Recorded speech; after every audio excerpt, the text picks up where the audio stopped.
I am Nayanthara. I am the president of the Indo-British Scholars Association, and I warmly welcome all of you to this very engaging and thought-provoking program this evening, which has been made possible with the support of British Council and Aspen Ananta Centre. Sorry, have I got that wrong? Ananta Aspen Centre. Bahar Dutt, all of you know her, but she is a noted and highly acclaimed wildlife conservationist, a prolific writer and a journalist, and she will be in conversation with Sujata Sen, Director of British Council here. We welcome Scott, our British Deputy High Commissioner, and he will be launching Bahar's latest book, Green Wars. This book has been launched earlier in other cities in India, and today we have the honor to have it launched here. Copies will be available at the back there, and you can get it autographed by Bahar after the session. With these few words, ladies and gentlemen, friends, let's welcome Bahar Dutt and Sujata Sen. Kolkata.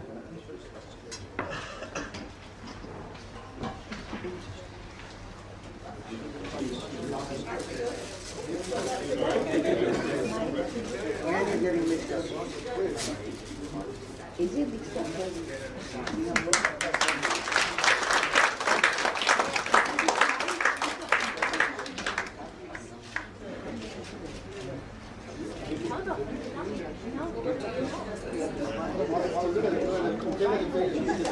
Once welcome me in my own office. That's nice. And of course, on behalf, this is a welcome from me on behalf of the Indo-British Scholars Association. And may I just add that Nayanthara has just recently taken over as president of IBSA, as we call the Indo-British Scholars Association in short. So congratulations to her, and we are hoping that lots of alumni events will happen as a result of this new presidency. And of course, thank you, Ananta Aspen Centre. This is the right way around, that we call it the centre. And thanks, Jitoshri, for joining us in this event. And welcome, Bahar. Thank you. It's good to be here. Is this your first book, or This is my first book. yes? And so a first book and a first book launch in Yes. Calcutta. Yes. Have you had an event in Calcutta? No, so thank you so much firstly for having me here.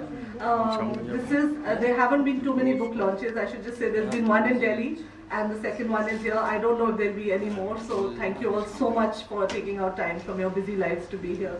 I should just add that. And just one more thing before we get into the throes of the program, that it feels like being home, because I was a Chevening scholar and I went abroad to the UK to study wildlife conservation.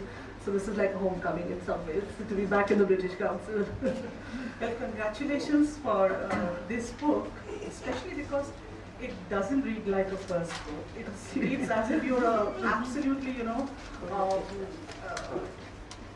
writer of many years and not a television journalist, person who's been doing as described in this book. It's beautifully written, and I don't mean this as superficial comment. It is really beautifully written, and especially if you whether you like the subject of environment or not, whether you like wildlife or not, you just get hooked on to reading this book, because it's written in such passionate way by Bahar, who's actually lived those experiences and then recounted this, and it's very personal.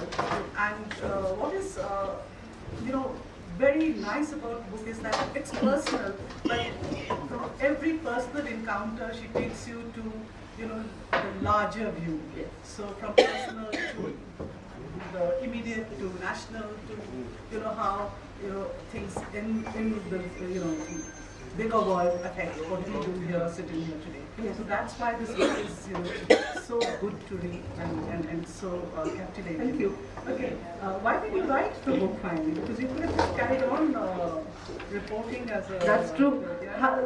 How many people watch news television over here? Everyone. And what's the average duration of a story? Have you ever wondered? I'm not talking about the debates, they go on and on and on, but just a story, a news story. Any idea how long it would last? 2 minutes. So just imagine that you go all the way to the forests in the Western Ghats in southern India, and you spend almost 48 hours trying to get into where your story is. And then you spend another 2 days trekking through the forest, then you spend another day trying to track the animal which you're trying to see. And in many cases you don't see the animal. If it's a tiger, it's very rare. So imagine that, you do all that, and then your story comes down to 2 minutes. So you have to write a book. This book is really like, I would say, it's a backstory to my stories. It talks about, in news television, in everyday, you're competing with a Sachin Tendulkar, you're competing with Bollywood, you're competing with politicians and crime. So all these stories are going on. And there's your 2-minute story on, this poor little gibbon in the northeast, which we need to protect. So that was the challenge for me. In this constant humdrum of daily news television, how do we get into the depth of the problem and the issues, and that's how Green Walls was born. Yeah, it's fantastic. It was brilliant, and I hope there will be many more books, coming out of your pen or laptop. Thank you. And okay, people have seen a lot of your work on television. Yes. So should we see a bit of that before we Sure. get into a deeper conversation? Sure. So I'm just going to play a small video which I think has some lovely wildlife images, which is just to remind us of why we are all here. I assume that everyone in this room is passionate about wildlife, and I'm not saying that because wildlife is the prerogative only of environmentalists. I actually believe in the concept of biophilia, which is that we all have an innate love for nature and fresh air and being out there in open green spaces. And I tried again, if you've noticed even through this book, if some of you have read it already, is to reach out to that innate feeling within all of us, that craving to just be out in nature, and that feeling of happiness which we feel out there. So I've tried to touch on that in this book, and I'm going to show you a few images. For those of you who may not be familiar with my work, because as I tell a lot of people, I have to sometimes remind people I'm a television journalist because wildlife journalists don't get that much space on TV. And so I have to. So what I've done is I've put together some of my stories. Some of you may not have seen those stories. One is of a mine in Goa where my crew was attacked, and I'm not trying to sort of tom-tom bravery here or bravado or anything, but this was for me a turning point in my career, because for the first time I realized, as journalists we tend to think that we're always protected in some way by the system, that no one's going to attack us. But for me, that was a turning point, and I've written about it in the book as well, when the system turned against us, and there's a brief snippet in the video clip as well. And then it just looks at some of the wildlife of India and what we all love. So we'll just quickly play that video. Goa. Can we have the lights out if it's possible? Thank you. This one. Full screen.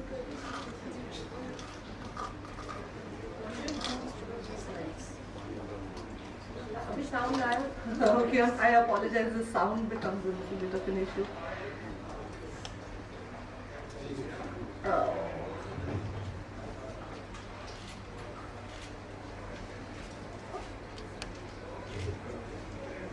We just tested this before.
Construction is on in full swing at this site. All this is happening before any of the mandatory clearances have come through.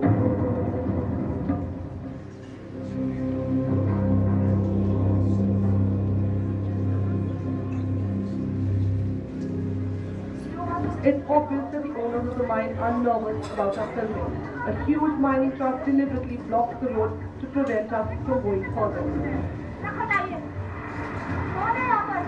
Do you have permission to operate on forest land? Do you have permission? Do you have permission to operate? No, I have no permission. Then, we are surrounded by 40 to 15 workers from the mine attempting to snatch our camera. This man, Mr. Vedya, the manager of Heady Mine, lunges for a camera.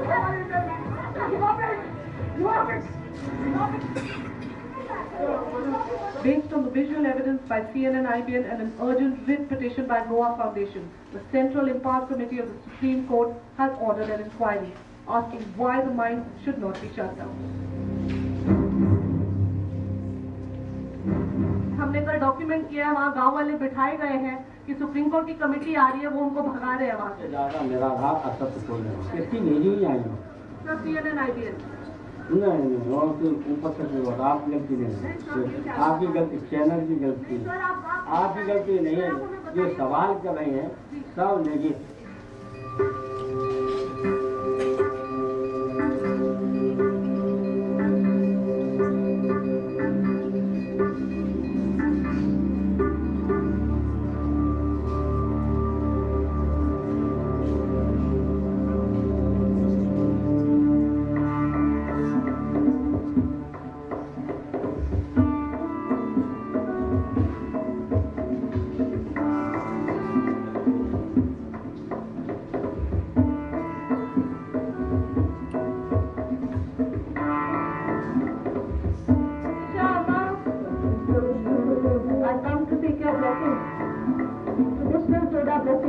Thank you.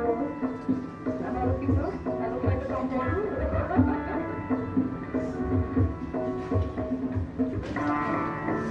What we're seeing here is a typical herd. There's a male here. The females will generally be smaller and a lighter brown color right behind us.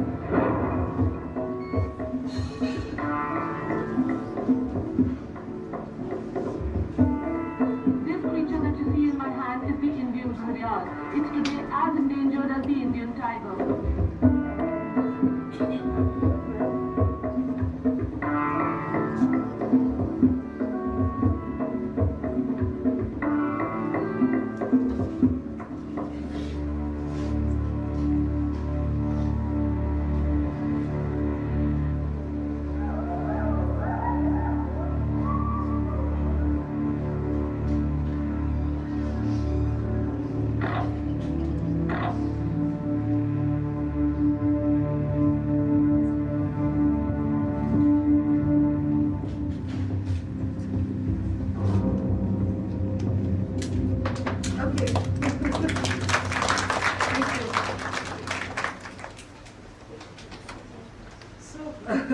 Okay, should I take it away from here? Right. So, after that bit of self-promotion, unabashed self-promotion, I'm going to now just recently there was an intelligence bureau report which came out and which targeted a lot of NGOs. In Delhi it made a lot of headlines. I don't know in Kolkata if people were talking about it. Yes, in Greenpeace, NGOs, suddenly all of us who care about environmental issues don't care about the nation.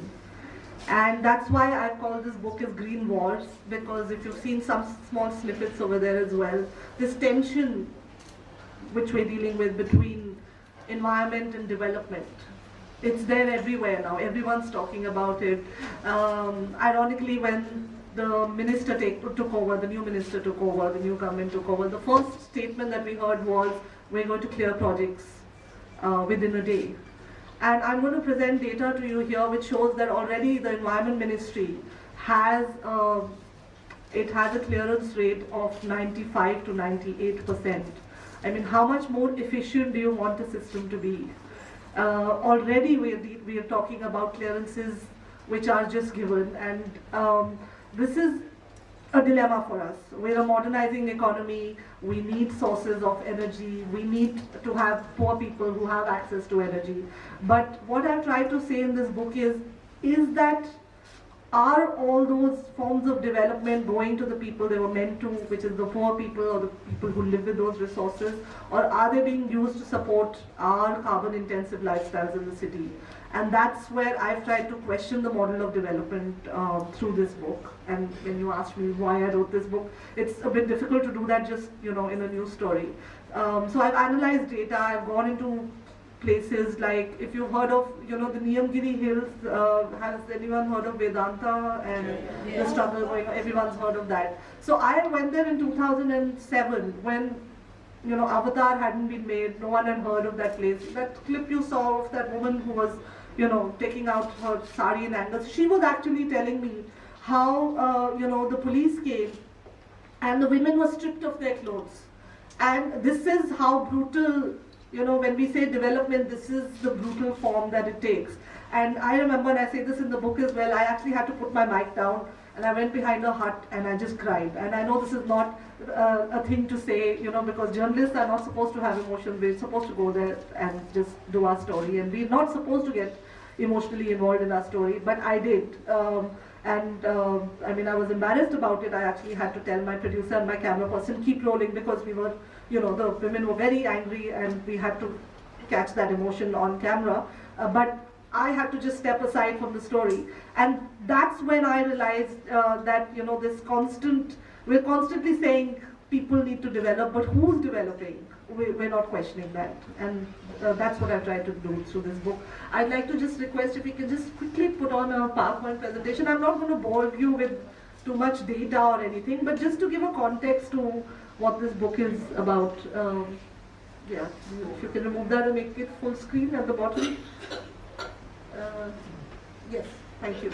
So the book is Dispatches from a Vanishing World, and I've just used this cartoon here, with all the problems we're dealing with in India and the world, and that's okay. Oh, okay. Oh, okay. So, and here we have it, a little chimpanzee falling off, and there's the elephant. And so this is, again, as I said, this is the problem that, that's what we environmentalists are told, that first we'll deal with all the rest of the problems, and then we'll come back to dealing with the environment and saving all these wonderful species. Next slide. And that is what this book captures. Next slide. My journey didn't begin as a TV journalist. Not many people know this. I used to work in a small rural community on the extreme right hand corner. You can see them. These are the snake charmers. It's not so easy to see them now, but once upon a time they were the symbol of exotic India. But they were also the symbol of this tension, again, between wildlife conservation and livelihoods, because we have a law, the Wildlife Protection Act, which says that you cannot use wildlife in any form. And basically what it does is it renders their occupation illegal. These are traditional communities. So I set about, when I was all of 18, 19, and thinking of, and when you're at that age, you think you can solve the problems of the world. You're naive enough to think that. So I started going to their villages.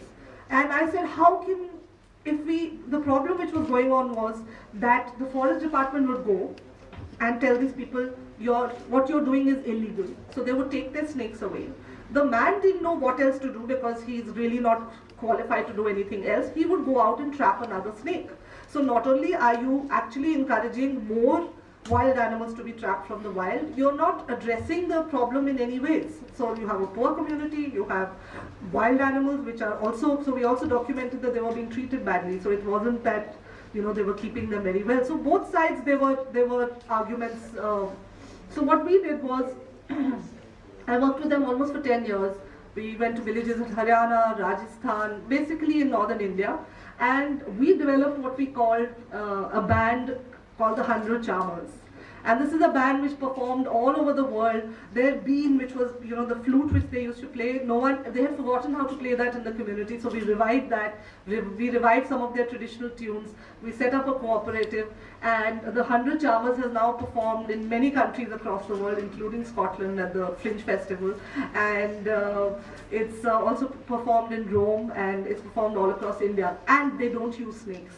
So this is what I was doing, going about my little project and saying, okay, this is my way of saving the world.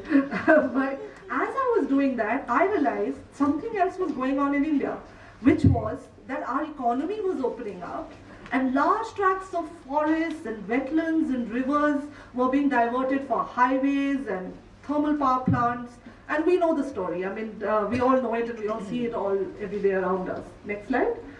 And that's when I decided to make this transition, and it wasn't as easy as this transition from one slide to another. But I decided that there was a new channel being set up at that time, CNN IBN, 8 years ago. And I went to the editor-in-chief and I said, I don't want to report on cute, cuddly stories of animals. I said that I believe that environment and wildlife are contested spaces. And I want to report this beat as a political beat. And that's what I set about doing in the last 7-8 years. That's what I've been doing. Some of you may have seen our series called Saving the Ganga. We didn't just talk about pollution in the Ganga. We spoke about what the media was not talking about in 2011 and 12, which was the dams which were being built in the upper reaches of the Ganga. Now remember, this is before what we call as the Himalayan tsunami happened in Uttarakhand. And no one was talking about the massive deforestation which was going on courtesy these dams. And again, now I'm bringing myself in direct collision course with if there are any pro-development people in the room, because they'll say, but we need electricity. But what was happening was, a cascade of dams were being built across the river. That's what we found. So if you follow the river, from its source right in the upper, as it makes its way through the Himalayas, you would find back-to-back dams which were being constructed. So there was no cumulative impact assessment which was being done of,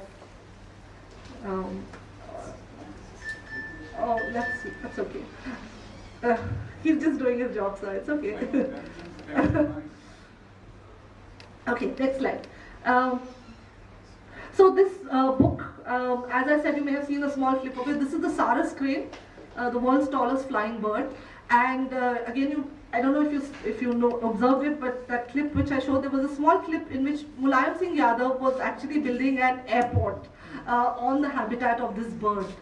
And this was at a time when politicians were not used to being questioned about green issues. So I landed up there in Etawah in Uttar Pradesh, and everyone, all the coterie of journalists that were following them, so they were asking them, Mulayam Singh Yadav, about the state of Uttar Pradesh and politics. And there I thrust his mic in his face and I said, well, can you tell us why you've deployed men to shoo away the bird? Now, incidentally, I was there on the day when the Supreme Court was supposed to send a committee to decide whether there are Saras cranes in that area or not. So we documented visuals of people, we interviewed people and said, can you see a Saras crane? Are there Saras cranes found here? So while there's a Saras crane behind him, the man saying, no Saras cranes here. And I said, what's going on? Everyone I interviewed said, no, we haven't seen any Saras crane. Then one man spoke up. That's the beauty of India. One person will always speak up. So one person came forward and he said, we just want to tell you that from the ruling party last night, there were men who came to our village and said that if the media asks you, are there Saras cranes found here, you must say no. So that's why they're talking the way they are. So we recorded that statement as well. And I got back, because it's a 5-hour drive from Delhi, and then I got back. Incidentally, this was my first story, and people laugh at me, but I didn't even know who Mulayam Singh Yadav was at that time, and I was having that argument with him. So at that time, so then there was another reporter there, and he said, Madam, he's asked people to follow you. My advice to you is, it's not safe. Please leave. So we got some, a few more shots of the bird, and then we drove back. I sat through the night, edited the story. Luckily for me, my editor saw that there was a story there. We ran it in every single news headline of the day. We managed to stop the expansion of the airport. Now, I know journalists shouldn't be activists, but for me, that was a good connect between what I had learned, in conservation biology, which was that we need to save our habitats if we want to save our wildlife. And for me, this story represented that. Go back. So it's speaks about the Saras crane. It also speaks not just about animals but human beings. This is an officer called Sanjeev Chaturvedi. He's a forest officer in Haryana. He actually took on the Haryana government and said you cannot build a canal through a wildlife sanctuary till you have taken permission from the National Board of Wildlife. He took on the entire system. He was transferred, I think, 27 times for this decision of his. So he's another hero who features in this book. And Asia's only 8 species, the orangutan. Many of you may be familiar with this. India imports oil from Indonesia. So when Thomas Friedman said the world is flat, this is how the world is flat. This is how we are now all getting interconnected. What happens in Indonesia and what we are doing in India affects this particular species. We never thought about this, but this is how we can join the dots. Our lifestyles and what we choose as consumers to buy off the shelf affects these creatures. So whether it starts from the tea that you drink in the morning, it's coming from the habitat, say, of a leopard or the elephants, to, when you end your day with the electricity switching on, it's all coming from, there's a Greenpeace report which talks about how 8 of our tiger reserves will be affected by the new thermal power plants which will be coming up. So I'm not saying we don't need electricity, we don't need development, but let's look at the cost and let's look at how much do we develop and for who. That's what I've tried to ask constantly. Next slide. Little bit of theory here. This is something called the environment Kuznets curve. This is the basis on which every successive government has told us that look, we have to make sure that we have rising incomes. Once we have ensured a reasonable enough, a stable income, your GDP rises, your environmental impacts will go down. This is what governments tell us. I have tried to dismantle this in this book and said that no, actually that's not true. You can go on having rising incomes, but you can go on polluting. That curve is not going down. Next slide. And why is that curve not going down? Because that curve does not take into account biodiversity losses. So when you lose a species, a forest doesn't come back the same way as, market forces come back in an economy.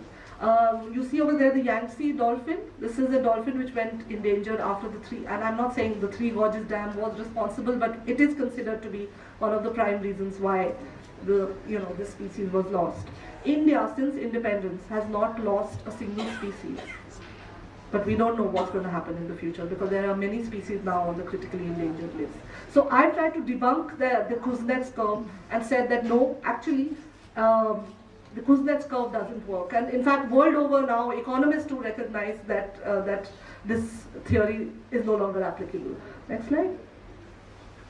This is data from the Environment Ministry. Every day we are told, that the Environment Ministry is stalling development. But look at how, this is just in 6 months. This is how much forest is recommended for diversion from, And I'm talking about data which is presented only to the center. Now remember, the state governments also have the authority to divert forests, which are the size of 40 hectares. So if I were to analyze state government data, this would actually go up. Next slide. This is an incident which happened here in your state itself. Yes. A ghastly incident. 7 elephants, they were just crossing over and they got dragged by the train. And the elephants actually refused to go away from the side. I'm sorry I'm showing these ghastly pictures, but I mean we've all seen them. And the 2 of the calves got run over, which is why the mother came back to get the calf out. And elephants, if you know, like you, they will mourn around a dead body. So the elephants refused to disperse. So the forest department had to come and fire shots in the air to disperse them because there would be many more deaths because there were very high-speed trains going on that track. Now I can tell you this is coming again from New Delhi.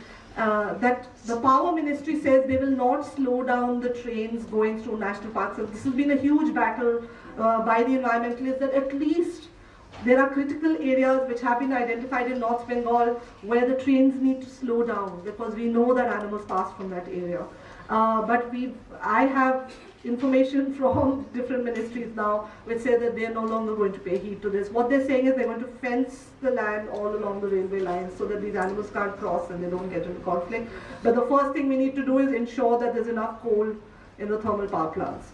So this is how we prioritize, and these are the kind of policies which I feel, as media, as citizens, we need to question. Next slide. Sorry, more data again, but you know, I mean, not a single thermal power plant has been denied clearance by the MOEF. I'm just presenting all this because I want to do away with all the stereotypes which are presented in mainstream media that environment ministry is stalling development. This is data from the ministry. There are no ambient air quality standards for mercury. There are mercury emissions which also come out of our thermal power plants. We have no standards for them. So am I being anti-national if I ask my government that we need to have these standards in place? I put this out on Twitter and I had the Twitter trolls just coming for me and saying, you're being anti-national, you're depriving us of electricity. But is the air that we breathe in, is that not important? The water needs. Most of these thermal power plants are located in critically polluted areas. So there's going to be a lot of conflict because a thermal power plant uses a lot of water. Next slide. As I said, now these are just sites of green wars, as I call them. These are the sites where there will be potential conflict in the coming years. We've had 600 large and small dams on the Ganga and its tributaries. We've heard the Prime Minister saying he's going to clean up the Ganga. What is their policy going to be on dams? That I'm yet to hear that. I'm still waiting for that. This year too, Uttarakhand has faced floods. What I found when we were doing the Ganga series was that yes, dams were being constructed. And again, I'm saying, okay, we need the dams. But what do you do about things like, there's something called compliance. So when you're given an environment clearance, the government says, please make sure that you do afforestation. We found afforestation was not being done in Uttarakhand, it was being done in Uttar Pradesh. Next slide. As I said again, problems like you have the river otter. How are these creatures supposed to survive? You have environment impact assessment reports which don't take into account where wild animals will grow. Invariably, if you read these reports, I don't know if you've ever read them, but if you read through them and you ask them, what is your strategy for dealing with wildlife? They'll say, we're going to set up a zoo. So, dumping of silt in the river. This was one of the major causes which the National Disaster Management Authority also said that because all these dams, all the silt was being dumped into the river. So when the rains happened, it caused the river to flood from its sides, and that's what caused the flooding. It was one of the major causes. So I'm not saying that there weren't heavy rains and only deforestation was the cause, but it was one of the major factors which contributed to the Himalayan tsunami of 2 years ago. Next slide. Not just Ganga, it's Arunachal Pradesh, 135, I'm not talking about medium-sized small dams, large dams in Arunachal Pradesh. You may be familiar, these are areas rich in biodiversity. Next slide. As I said, we've got faulty environment impact assessment reports. I've looked at reports which says cows, goats and buffaloes are found in that area, when you actually have tigers and endangered species. We had, this is again a controversial subject, but I'm going to talk about it. The Prime Minister of the previous government, and I was there in Arunachal Pradesh at that time, with those tribals who were protesting saying we don't want the dam over here. The Prime Minister came and laid the foundation stone for a dam which did not have environment clearance. So the message going out to your citizens is that environment laws are dispensable. It will be cleared anyways. So when your political establishment is doing that, then citizens are not going to care as well, because that's the message going out from the top leadership. Next slide. Development projects every 20 kilometers on the Konkan coast. 11 eco-sensitive sites are likely to be submerged from this. You've got a thermal power plant, you've got a nuclear power plant, you've got ports every 20 kilometers. Next slide.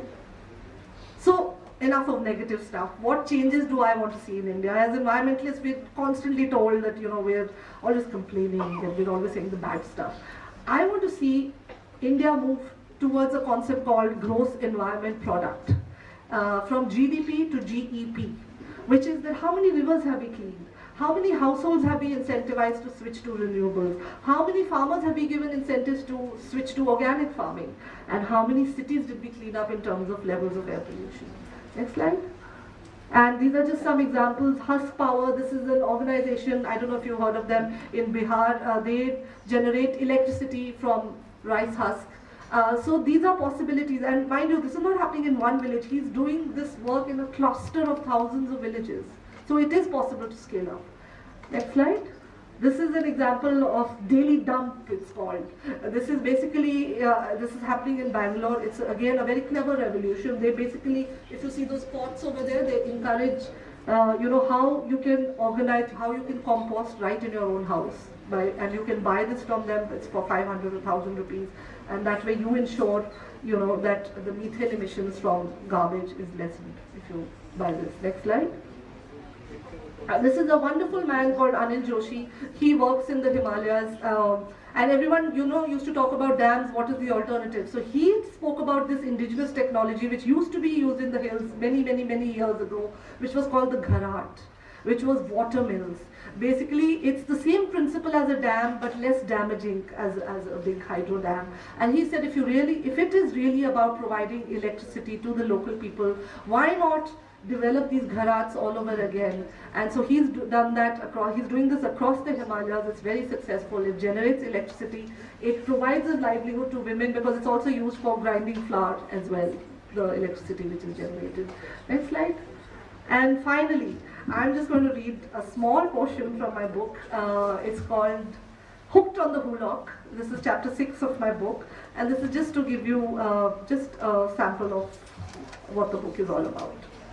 I'd seen my first gibbon not in the wild but at Delhi Zoo. I just left a boring desk job. I was volunteering at the zoo for a few weeks, sweeping the animal cages, putting hay in the night shelters of the jackals and the chimpanzees so that they were not cold at night. The cages were smelly, the animals mostly grouchy, and wary of the keepers, and the job included lifting their poo, but I thought, well, anything to be close to the animals. There was one creature that seemed quite forlorn every time I passed its cage. It sat by itself in the cold Delhi winter, its fingers tucked under its haunches at the edge of its bamboo perch, staring into space like a depressed soul. This animal, in fact, had always been all alone. In the wild, gibbons live in pairs, often mating for life like the sour scream. The plaintive who calls of this lonely gibbon would tear through the zoo enclosures early in the morning. Even after years of searching, the zoo authorities had been unable to find the gibbon a mate. Little did I know that a few years later, I would play a small part in this lonely animal's quest for a mate. And if you want to know more about how I helped this gibbon find a mate, you have to read the book. On that note, I'm going to stop.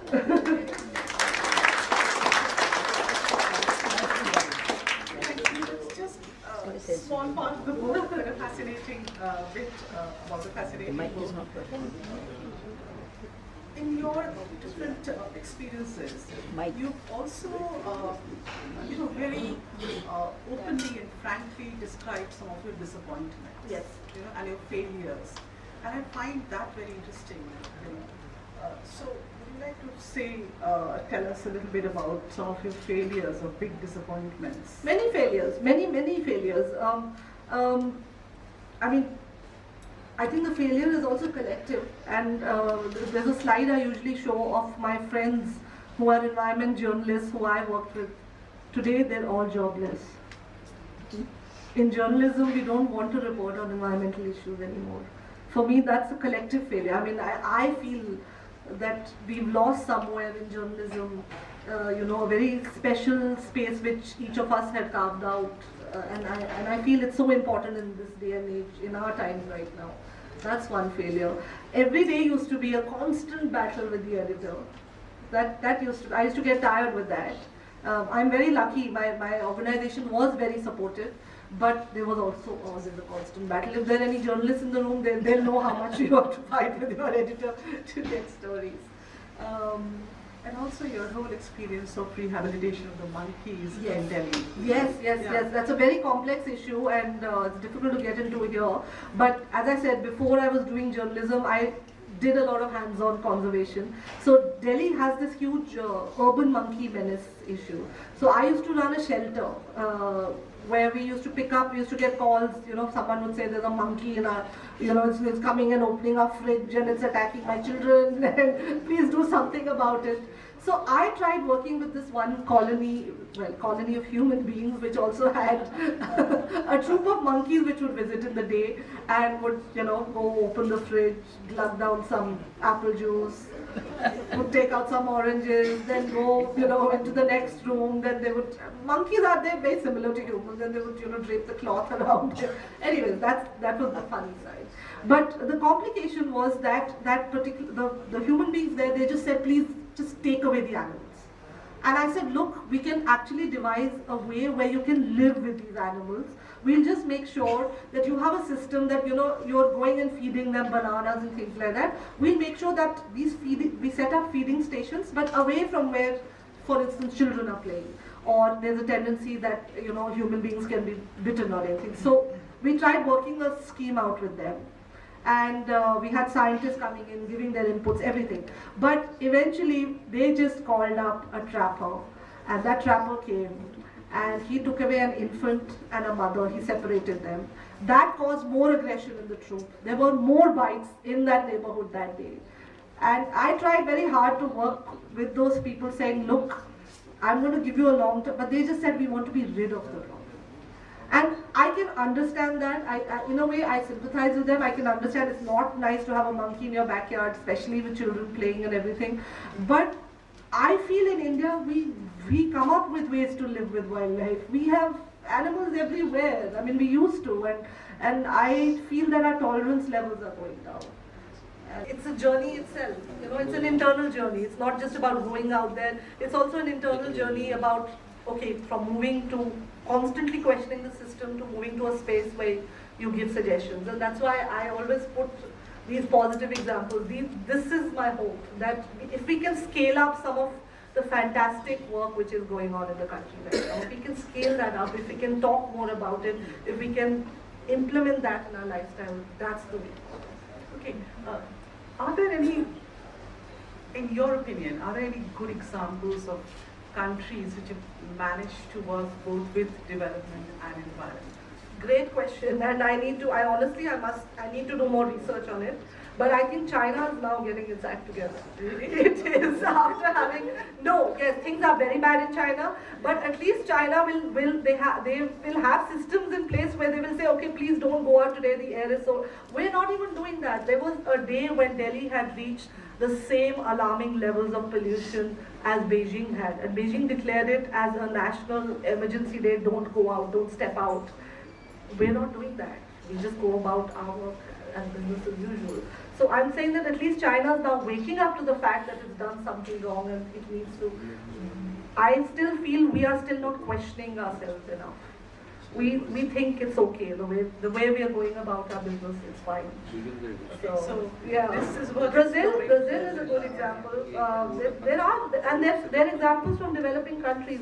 Indonesia has gone wrong in many ways, but it's now trying to put systems in place. For instance, for a certification, you know, I was talking about the orangutan. So they're trying to put a certification process in place where if you are taking palm oil, it's not from a rainforest.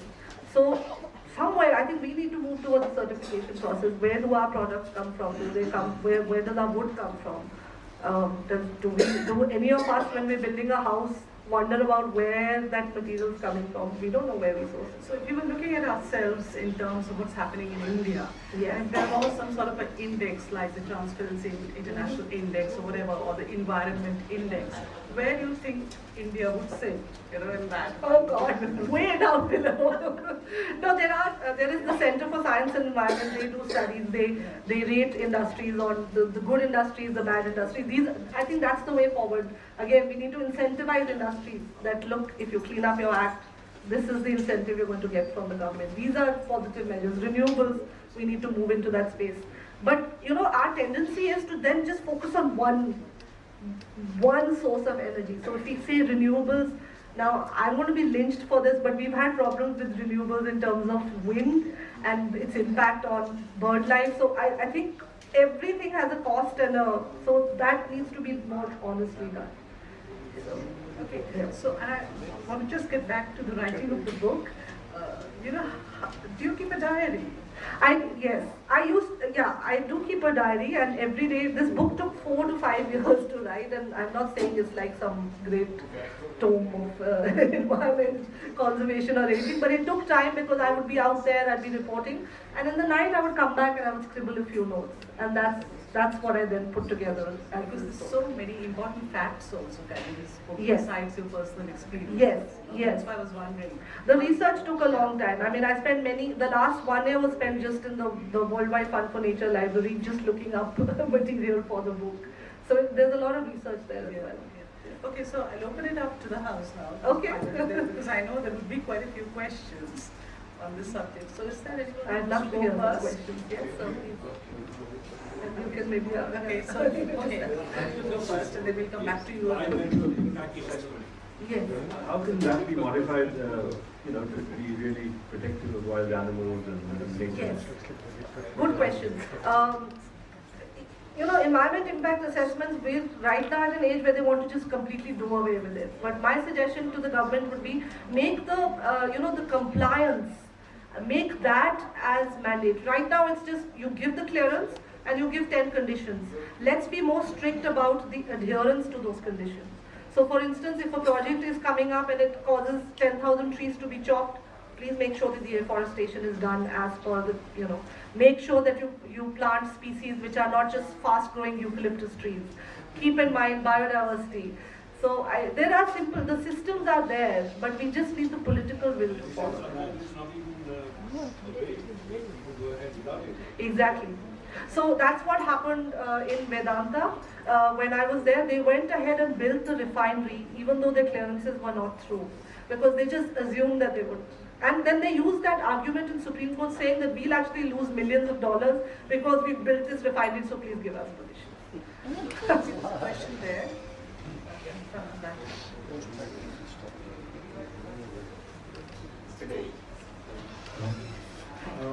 I have a question that institution is trying to apply certain kind of measures, certain kind of technology, which is really harming the atmosphere, the environment.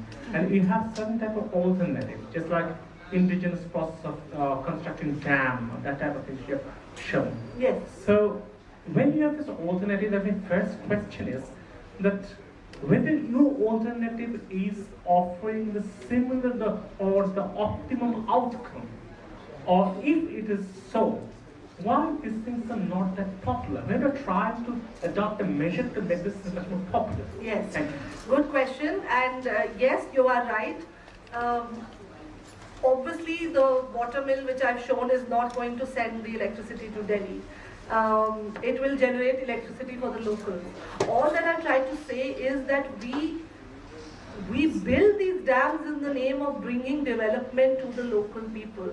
Whereas what's happening is that those dams, they send electricity to the national grid, and that comes to our cities.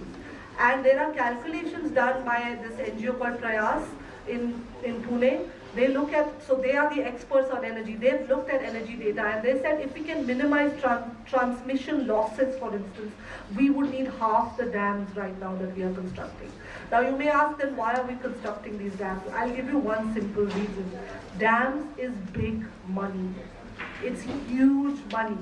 The biggest scope for corruption, and I'm saying this on record, is through these dams. Because what you do is you're giving a stretch of the river to a private company saying, come in here, construct your dam. Now that company is not going to bother about the quality of the water or the wildlife that is coming in. They don't care. But I feel that if you build dams which are local, which are managed by local people, they know, they have a stake in conserving it, they have a stake in conserving their forest, they will manage it better. And the reason why we don't go for these small models, very simply, is that there's big money. So bigger picture is lying in it. Yes, yes, exactly. There's a question there. Please come back. My question is on your opinion about the likelihood of there being a national coalition on environmental activism. And I preface that by saying that unlike issues relating, let's say, to consumer protection or the right to information, environmental issues have a local relevance. And that makes it unlikely for someone sitting in Gujarat to be concerned about elephants being murdered in North Bengal. Yeah. We don't call it accidents here, we call it murder. So, Exactly. in that setting, do you think there is ever going to be, especially in the face of the data that you showed with respect to current government's Yes. anxiety to hurry along, do you think there's going to be an emergence of a national coalition of environmental, that focuses on environmental activism? I hope so, and I wish. But even as we speak, a lot of environment NGOs have had their FCRA cancelled. Many of us in New Delhi have been labelled as anti-national. So I don't know, I hope so. And I'm hoping that the middle class, which is generally perceived as very hungry for development and very passive, I hope the middle class is going to realize that what we are doing is wrong, and that this national, whatever coming together of environment activists, I hope it happens. I really hope so. And in fact, I'd just like to say here that at least this is a receptive audience. I travel with this book around the country, and the only answer I get is, no, but it's thanks to people like you that we don't have electricity. So I'd just like to say thank you, all of you, because you're still more in the positive space. There's a question that we'll go to the next and then we'll come back. As somebody who's a part of the government's oversight mechanism, Oh God. I'd like to say two things. One is that I'm looking forward to reading your book, of course. Yes. But I would tend to differ with you that there is not a regulatory mechanism. Indeed, there is a very strong regulatory and compliance mechanism. Yes. I think the moot question, and I would really like you to go into this further, Yes. is, what is the actual implementation at the ground level? Yes. And you talked about corruption. I think it's a very important, aspect of that is corruption. Yes. Because what happens is that there is a regulatory mechanism, but there are ways of bypassing it. Number one. Number two, you talked about middle class consciousness. But again, I would tend to differ with you in this. It's the middle class who is trying to, find ways out. I mean, if your car needs, pollution, clearance certificate, you're very eager to go and, just pay a bribe and get it done. And thirdly, you tend to presume that, their rural, environmental consciousness is a solid and unified block. But we have worked with a lot of we've done a lot of environmental impact assessment on the ground in the course of generating our reports. And we have found that, it's not, Arcadia. There is a lot of politicking even which goes down to the Gram Panchayat levels. There's a lot of cronyism in that. And rural society is not the kind of unified Arcadian bloc against development which is presumed. So I just would like you to go into those aspects also, which you talked about. You raised a very, very valuable issue, but I think you need to also be a little careful with labeling everything as a block. In fact, thank you so much for asking this, because I say this in the book, and I should have, in fact, when you asked me this about the failures, it didn't come to me immediately. This is something I say so in one of the chapters on Meghalaya, where I don't know, can I take company names here? One of the biggest, I'm not going to take the name of the company, the biggest cement manufacturing company in the world was built, yes.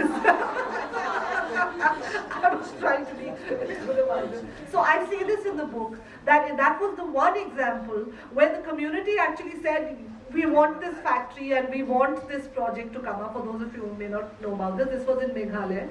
And where the village headman has the right to say a yes or a no to a project. So very empowering, but it actually went contradictory to conservation, because the village headman came and said, no, but we want this project, and never mind if it cuts trees and destroys the environment, we want this project. So I say that in the book, that this is in fact a dilemma, that communities are not monolithic, and that whereas in Odisha, the tribals have been able to take on the company, here they actually used it to their advantage and said, please come in.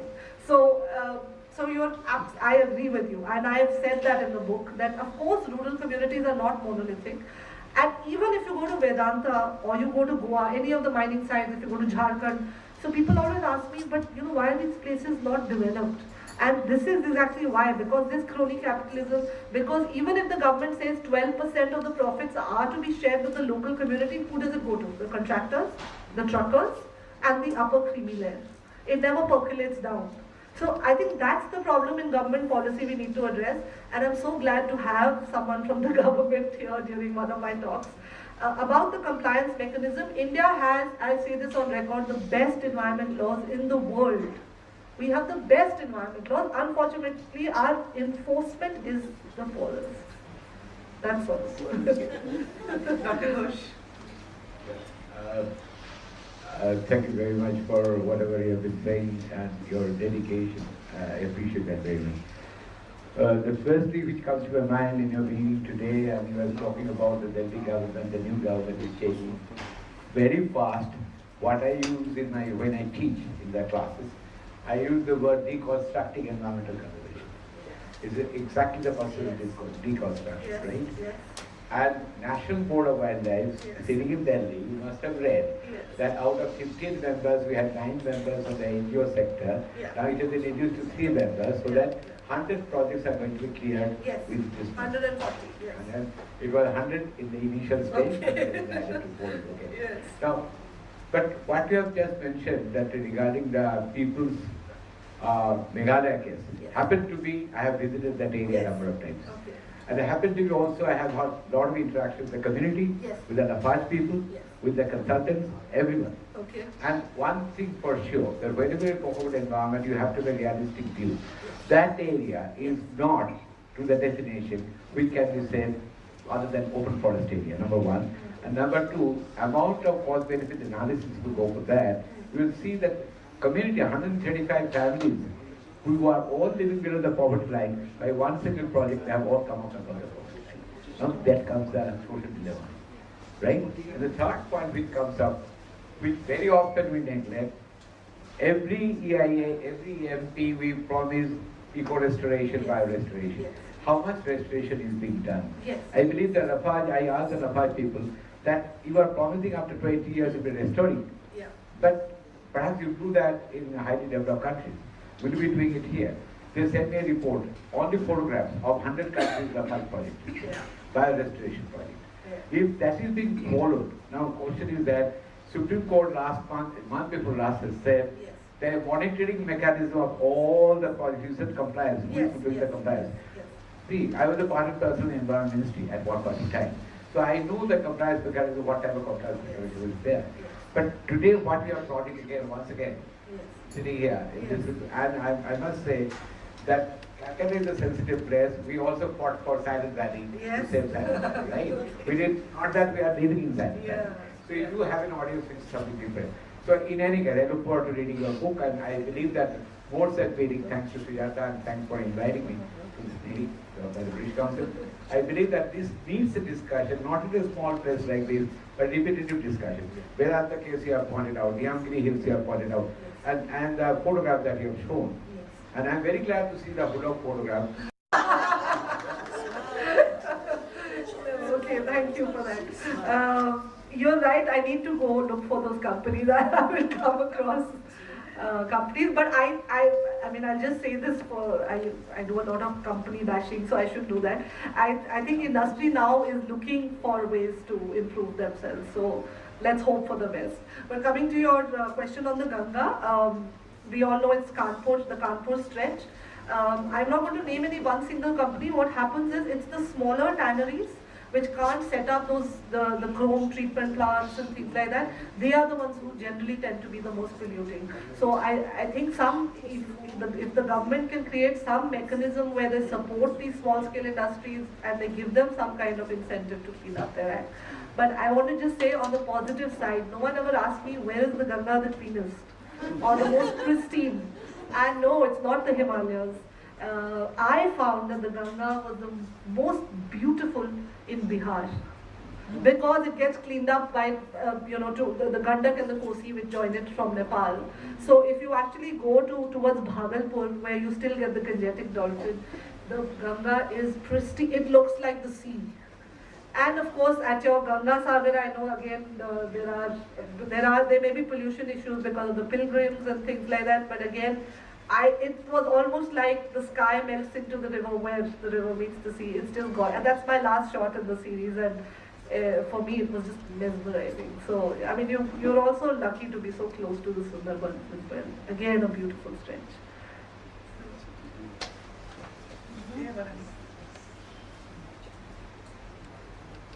Thank you. First, I want to say that we have angelic dolphin here, right here. Right.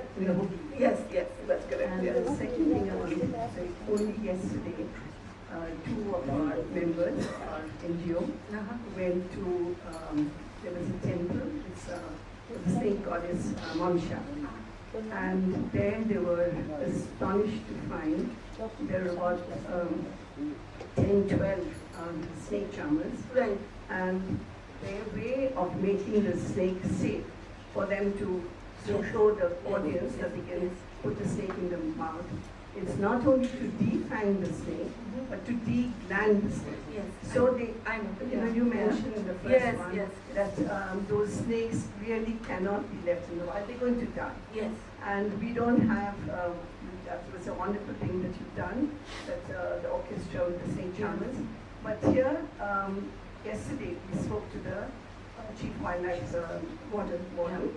And what is happening is that most of these people have another income. They work, they have meat shops, they have Oh, that's good. and Okay. this is only for the pujas. Right. But the frenzy of the people. Yes. So there has to be a lot of educational Yes. input. It's Yes. just not finding, Yes. other jobs for them. Yes. It's the people who want that. There's this belief Yes. about the snake gods, Yes. which you have to dispel. Yes, yes, you're right. Even the community I worked with, we found that the glands would be removed. It's an extremely cruel process, and for the snake, it's biologically, it cannot survive. It cannot hunt in the wild, so it's virtually dead. But we didn't just set up this band or whatever. I'd just like to add, we actually set up shops for them because their music was such an integral part of the community that they used to go and perform at birthdays, and so they had a band of 7 people.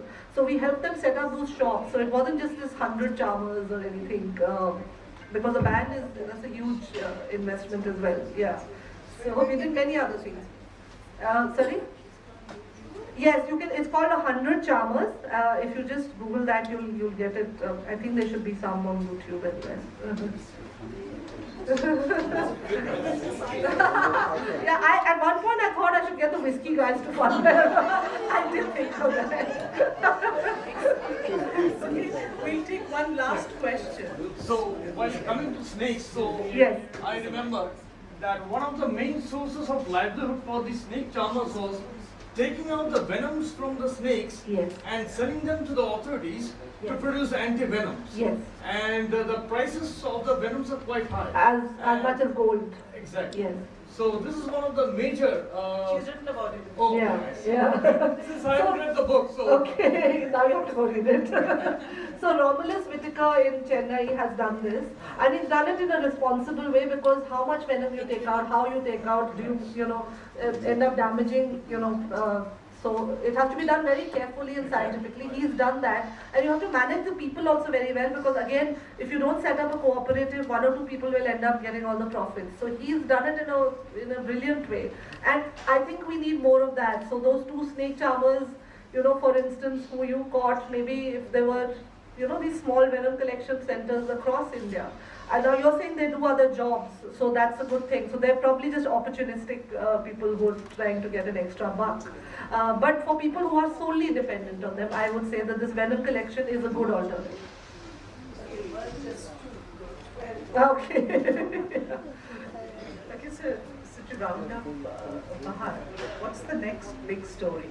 Oh my God. The next big story, Mr. Modi. Well, Mr. Modi is going to clean up the Ganga. Everyone's watching now. I think that's going to be Thing, because is he going to clean it up, and have an eye on also preserving the biodiversity, etc. It's an important issue, so I hope you get to Mr. Modi. Yeah, I do trouble him on Twitter. I wonder if he reads it. But I did say this again, that Uma Bharti and Mr. Modi need to bother not just about the Ganga, because it has a cultural value. All our rivers need attention right now. Southern rivers, eastern, western rivers, they all need attention. So yes, we need to save the Ganga, but we need to save all of India's rivers. So that's the next thing. Thank you, Bahar. It was. Thank you so much, all to of have you. you.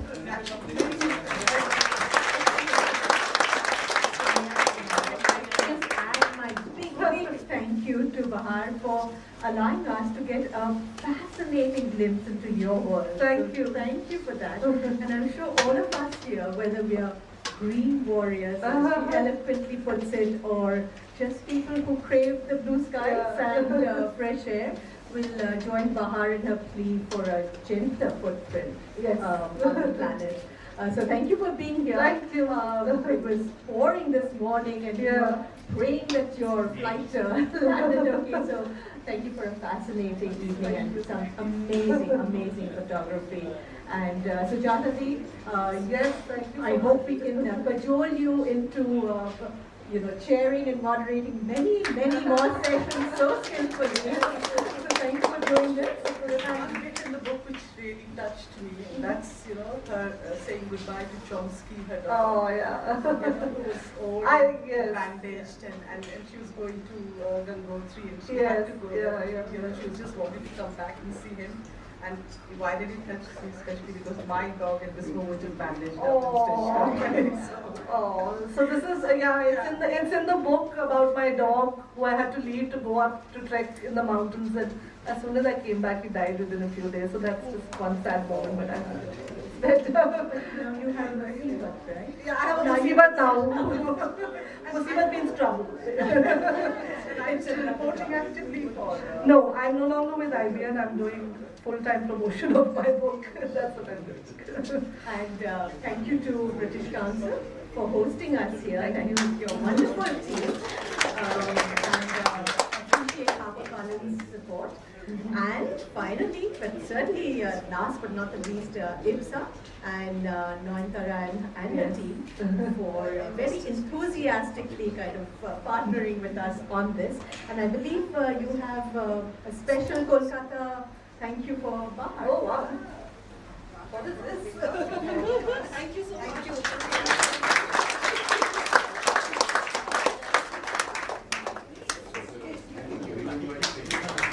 And if you want to know more about these amazing stories, I think HarperCollins has more books out there, and Bahar will be happy to sign them. Thank you for being here. Thank you.